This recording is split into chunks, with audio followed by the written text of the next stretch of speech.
चले जी, हम अपनी थर्ड इलस्ट्रेशन की तरफ चलते हैं और इस इलस्ट्रेशन में हम कोशिश करेंगे कि हम एक बेसलाइन क्वेश्चन तैयार कर लें जिसमें सारी वर्किंग्स बन रही हो, गुडविल भी आ रही हो, नॉन कंट्रोलिंग इंटरेस्ट भी आ रहा हो और बाकी सारी चीज़ें भी आ रही हो। आए जरा देखें, ये कह रहे हैं जनाब, A acquired 80% shares of B या in B on 1st of January 2016। ठीक है जी, बट दिस इज नॉट 2016, आज का साल 31 दिसंबर 2021 आ चुका है, ऐसा।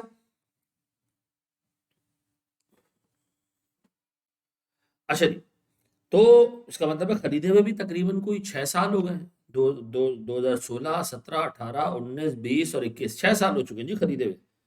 ठीक है जी, जब खरीदा था उस दिन इस एंटिटी के नेट एसेट्स 6.5 लाख रुपए के थे।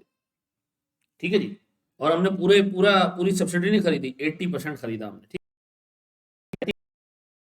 है बच्चों, मैंने कोई 7,25,000 रुपए की इन्वेस्टमेंट की।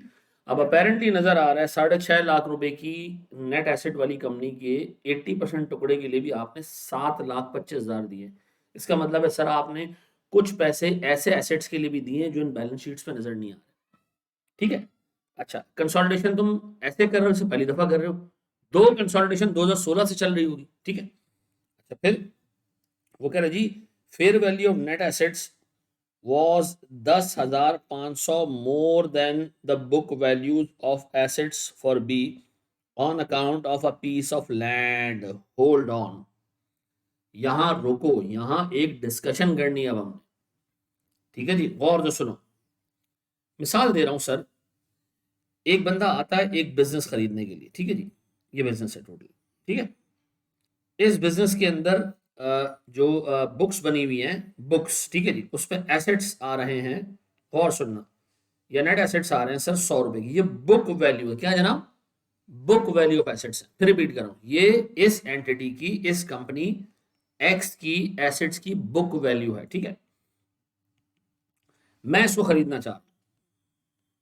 मैंने इस एंटिटी के मालिक से कहा यार मैं ये इन्वेस्टमेंट करना चाह रहा हूं, मैं एसेट ये सारी कंपनी खरीदना चाह रहा हूं, 100 रुपए दे के जान छुड़ाओ। उसने कहा नहीं सर, 100 रुपए लेके जान छुड़ाने वाला सीन नहीं है सर। ये जो मेरे एसेट्स आ रहे हैं बुक वैल्यू में, मेरी मशीनरी है, मेरे इसके अंदर सर हजारी एसेट्स, छुपे हुए एसेट्स नहीं, बैलेंस शीट पे जो एसेट्स पड़े हुए, 100 रुपए की बुक वैल्यू है सर, मेरे एसेट्स की मार्केट वैल्यू ज्यादा है सर। मेरी गाड़ी जब मैंने ली थी, अब तो सर ये जो है वो 1 रुपए पे आ रही है सर। ये माशाल्लाह नई गाड़ी आप मार्केट से निकलवाएं, 50 रुपए की तो आपको नई गाड़ी मिलेगी।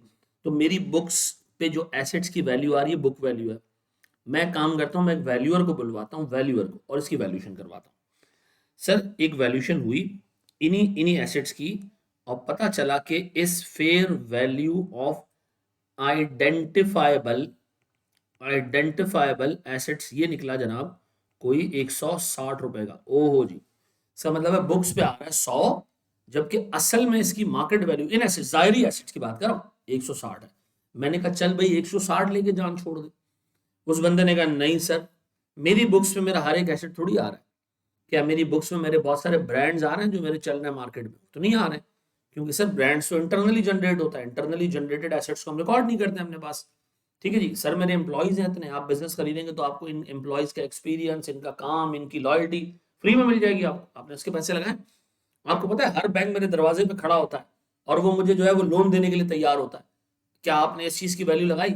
क्या आपने मार्केट स्टैंडिंग की वैल्यू लगाई? मेरे पास कस्टमर्स की लिस्ट है, कोई नया प्रोडक्ट आता है, हाजिर हाजिर 5-6 तो कस्टमर मिल जाते हैं। तो सर ये सारी चीजें भी तो आपको मिलेंगी, ये बुक्स पे थोड़ी आ रही है। तो मैंने कहा भैया कितने पैसे दूं? उस बंदे ने कहा सर आप एक काम करें, आप 210 रुपए मुझे दे दें। ये क्या है जनाब? Fair value of business, entire business की फेयर वैल्यू। अब बताएं सर मैंने गुडविल के लिए कितने पैसे पे किए? गुडविल किन दो चीजों का डिफरेंस है? बताएं, गुडविल किन दो चीजों का डिफरेंस है? गुडविल है sir fair value of business और fair value of identifiable net assets का डिफरेंस, यानी 210 माइनस 160। सर मैंने 50 रुपए पे किए हैं गुडविल के लिए। तो गुडविल है क्या? वो एसेट्स जो सब्सिडरी के बुक्स पे नहीं है, वो सब्सिडरी ने इंटरनली जनरेट किए, जैसे सब्सिडरी के एम्प्लॉयज की स्किल्स, जैसे सब्सिडरी की मार्केट स्टैंडिंग, सब्सिडरी का सस्ते रेट पे लोन लेने का जो कैपेसिटी है, सब्सिडरी के ब्रांड्स, सब्सिडरी की कस्टमर लिस्ट, इन सबको मिला के एक नाम हम देते हैं। क्या नाम देते हैं? गुडविल। तो मुझे बताएं सर, गुडविल कैसे निकलती है? Book value of net assets और फेयर वैल्यू ऑफ बिजनेस के डिफरेंस है? No no sir, fair value of identifiable assets और फेयर वैल्यू ऑफ बिजनेस के डिफरेंस है। Sir fair value of business क्या है? आइडेंटिफाइबल और वो एसेट्स जो मौजूद हैं लेकिन बुक्स पे नहीं आ रहे। सर इन सारों की फेयर वैल्यू कहलाएगी फेयर वैल्यू ऑफ बिजनेस, जो कि 210 है। और सर सिर्फ fair value of identifiable assets जो बुक्स पे आ रहे हैं उनकी फेयर वैल्यू वो आ रही है 160। इसका मतलब है sir fair value of internally generated intangibles, उनको हम क्या नाम दे रहे हैं सर? गुडविल। वो कितने का जी? 50 रुपए का। तो मुझे एक बात बताएं, पहले मैंने बुक वैल्यू ऑफ एसेट्स को फेयर वैल्यू पे लाना पड़ेगा, ठीक है जी, ऐसा, और फिर उसको कंपेयर करना पड़ेगा जो मैंने फेयर वैल्यू ऑफ बिजनेस निकाली। अच्छा फिर अब पैसे किसके पे करते हैं? Book value of net assets के पे करते हैं, fair value of net assets के पे करते हैं, फेयर वैल्यू ऑफ बिजनेस के। सर हम पैसे पे करते हैं फेयर वैल्यू ऑफ बिजनेस के, ऐसा। तो मुझे बताओ जो ये जो आपने 7,25,000 पे किए हैं, ये फेयर वैल्यू ऑफ बिजनेस के पे किए हैं या ये fair value of net assets के? नहीं सर, मैंने बिजनेस का 80% खरीदा तो मैंने उसके हिसाब से पैसे पे किए, ऐसा है। अच्छा जी, अब आओ मेरे बच्चों एक स्टेप और आगे। वो कह रहे जी अच्छा इसने कहा जी जो बुक वैल्यू आ रही है ना नेट एसेट्स की एक्विजिशन डेट के ऊपर, ठीक है जी, एक्विजिशन डेट के ऊपर वो 10,500 रुपए फेयर वैल्यू ज्यादा थी बुक वैल्यू से। तो ये दिमाग में रखिएगा जब आप गुडविल कैलकुलेट कर रहे हो। उसने कहा जी एनसीआई को हम वैल्यू करते हैं fair value of identifiable assets की बेसिस पे। इसको भी मैं जरा आगे जाके एक्सप्लेन कर रहा हूँ। सर हमें जरा सवाल को हम कंसोलिडेट करना शुरू करें इन दो एंटिटीज को। सबसे पहले सर मैं वर्किंग बना रहा हूँ जनाब नेट एसेट्स की, ठीक है।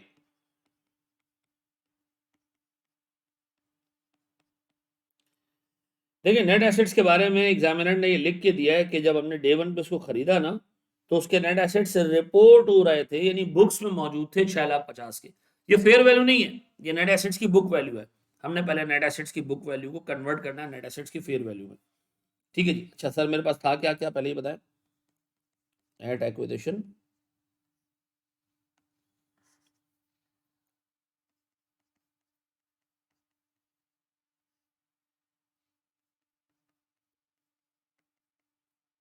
एट रिपोर्टिंग डेट, ठीक है जी। बताएं सर मेरे पास शेयर कैपिटल है, रिजर्व्स हैं। सर डे वन पे ये कह रहा है कि जी रिपोर्टेड नेट एसेट से 650, लेकिन वो कह रहे 10,500 रुपए बुक वैल्यू से ऊपर थी हमारी लैंड की वैल्यू, यानी लैंड की वैल्यू बुक वैल्यू से ऊपर थी। इसका मतलब है हमारे पास सर 6,50,000 प्लस 10.5, सर हमारे पास कोई 6,60,500 रुपए की अमाउंट ऐसी थी, 6,60,500 रुपए की अमाउंट थी fair value of net assets, ऐसा। क्या मैं कह लूं सर यहाँ पर increase in fair value of land कितना जी? 10,500। अच्छा जी नेट एसेट्स में बाकी चीजें क्या थी? सर शेयर कैपिटल होगा और रिजर्व होगा। अच्छा शेयर कैपिटल सर हम अज्यूम करेंगे हमेशा कि सब्सिडरी ने एक्विजिशन के बाद कोई शेयर इशू नहीं किया अनलेस के सवाल में कुछ दिया हुआ। तो सर 3 लाख तो ये थे, और बाकी क्या था सर? 3 लाख के अलावा और क्या था सर? सर बाकी बैलेंसिंग फिगर हमारे पास रिजर्व होंगे, और ये रिजर्व देंगे कितने बनना है?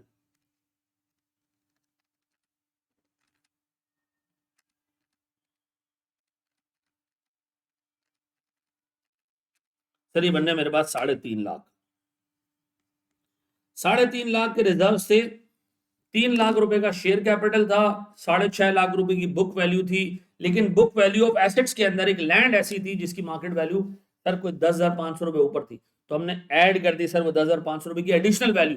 देखिए इस नेट एसेट्स के अंदर लैंड ऑलरेडी शामिल है, ये हमने बैलेंस शीट की एक साइड रखी है, दूसरी साइड पे एसेट्स होंगे ना, एसेट्स और नेट एसेट्स, यानी सर एसेट्स माइनस लायबिलिटीज और इक्विटी बराबर होती है, सही है ना? हमने ऊपर यही देखा था ना मेरा प्यारा बच्चा, कहाँ गया?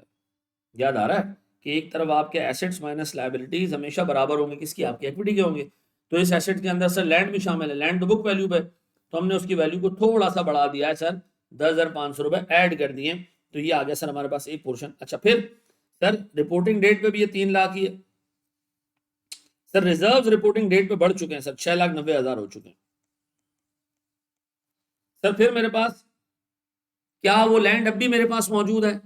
सर अब भी मौजूद है, लेकिन इन वैल्यूज के अंदर वो बुक वैल्यू पे, तो मुझे सर दोबारा उसको इस डेट के ऊपर भी इंक्रीज करना होगा। चल लैंड चूंकि डेप्रिशिएट नहीं होती तो ये वैल्यू कम नहीं हुई, ये उतनी ही रही, ठीक है जी।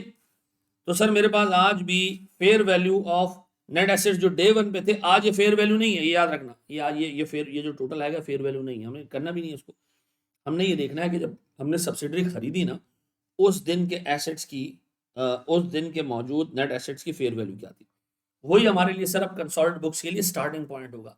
अब हम देख रहे हैं उसमें अब तक कितना चेंज आ चुका है सर, 3,96,90 और 10,500, ये आ गया सर मेरे पास अराउंड कोई 1,000,000.5 ऐसा। ऐसे ही दोस्त, अब बताएं सर कितना चेंज आया सर यहाँ पर। सर ये चेंज आया है अराउंड कोई 3,40,000 रुपए। बेटा ये टोटल इनकम्स हैं, टोटल प्रॉफिट्स हैं, टोटल गेन्स हैं फ्रॉम सब्सिडरी आफ्टर एक्विजिशन। इस इनकम पे दो लोगों का राइट है, इस इनकम पे दो लोगों का राइट है सर। ये इनकम एक तो पेरेंट की जेब में जाएगी, कितने परसेंट, 80%, और एक एनसीआई जो पेरेंट के अलावा इस एंटिटी को होल्ड करते हैं 20% शेयर उनके पास भी हैं, तो सर इसका एक टुकड़ा उनके पास भी जाएगा, क्योंकि आप दो मालिक हैं, पेरेंट भी है एनसीआई भी है, तो दोनों के पास जाएगा। 80% बनता गालिबन सर कोई 272,000 और एनसीआई बनता है सर कोई 68,000। याद रखना ये जाना है कहां पर, ये पेरेंट की जेब में जाना है, ये कहां जाना है सर, ये एनसीआई में जाना है, याद रखना। अब हम इसको पहुंचा के आते हैं दोनों को, ठीक है जी। अब आए जरा दोस्त मेरे पास एक वर्किंग में और बना रहा हूं सर, ये नेट एसेट्स की वर्किंग हो गई पहली, दूसरी वर्किंग में बनाने जा रहा हूं सर यहाँ पर, ठीक है। ये है सर मेरे पास गुडविल। बताएं जी, जब आपने इस एंटिटी को खरीदा तो कितने पैसे आपने सर इसके 80% टुकड़े को खरीदने के लिए पे किए। सर मैंने कंसिडरेशन पे की कोई 7,25,000, 7,25,000। लेकिन सर जो मुझे शेयर ऑफ नेट एसेट्स मिला, share of fair value of net assets, ये सर 6,60,500 का 80% है। कितना मतलब देखें जरा, 6,60,500 का 80% सर ये बनता है मेरे पास 5,28,400।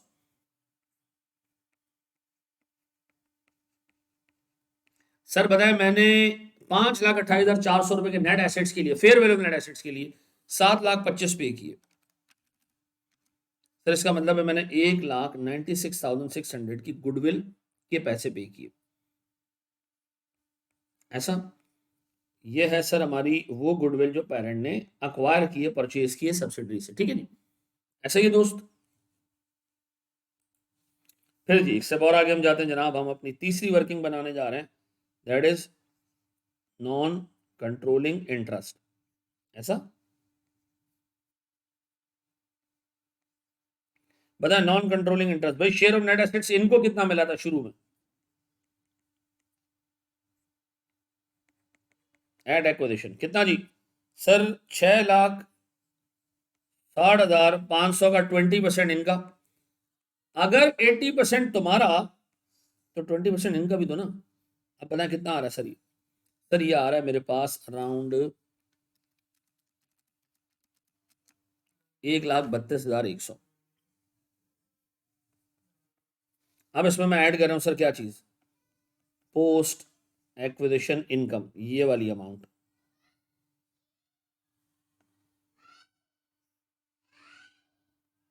कितनी जी, 68,000। बताएं सर अगर मैं इन दोनों को एडअप करता हूं तो मेरे पास क्या आता है सर,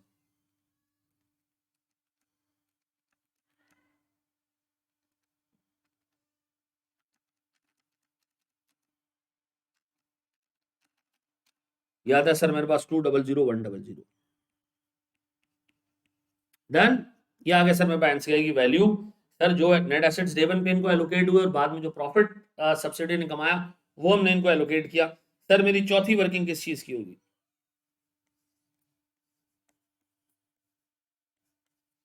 ग्रुप रिजर्व, ऐसा।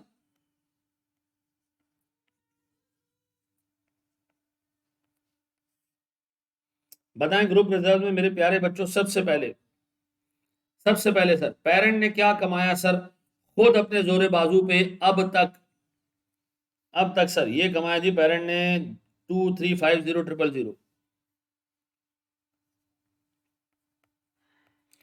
और सब्सिडी से क्या कमाया पोस्ट एक्विजिशन,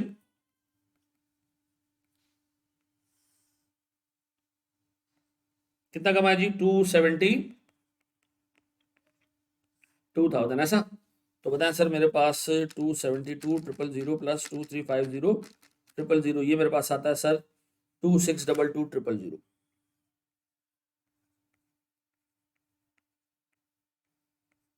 ऐसा सर।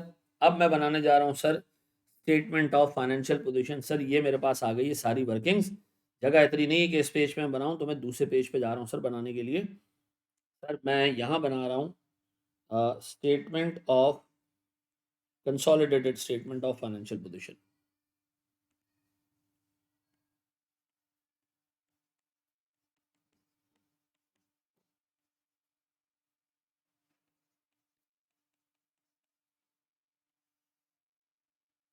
बताया मेरे पास सबसे पहले सर गुडविल एसेट्स में कितने की भैया गुडविल? सर 196,600।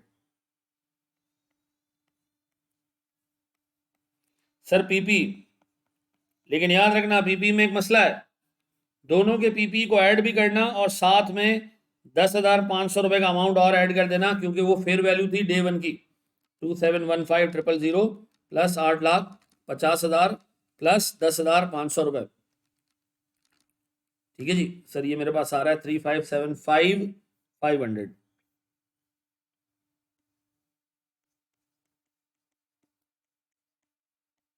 ऐसा जी।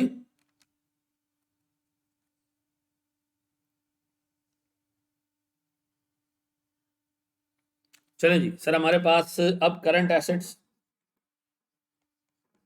दो एंटिटीज के साथ देखें मिला के 410 और 190 को गालिबन 6 लाख रुपए के होंगे। सर अब मुझे बताएं टोटल मेरे पास डेबिट साइड का टोटल क्या आ रहा है? 1966,00,3575,500 प्लस 6 लाख, ये मेरे पास आता है सर 4372,100।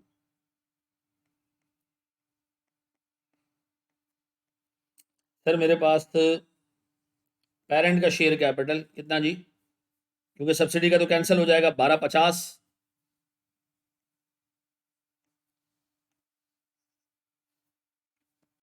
सर ये मेरे पास आ रहा है अराउंड को 2.5 मिलियन। नहीं सर, ये आ रहा है मेरे पास 1250000। ये आ गया सर मेरे पास पेरेंट का शेयर कैपिटल। अब बताएं जी ग्रुप रिजर्व दोनों को मिला के आना चाहिए सर। सर ग्रुप रिजर्व दोनों को मिला के नहीं आना चाहिए, हमने इसके लिए कैलकुलेशन ऑलरेडी की हुई है, वहीं से हम ले लेंगे। ग्रुप रिजर्व कितने के मेरे बच्चों? सर 2622,000।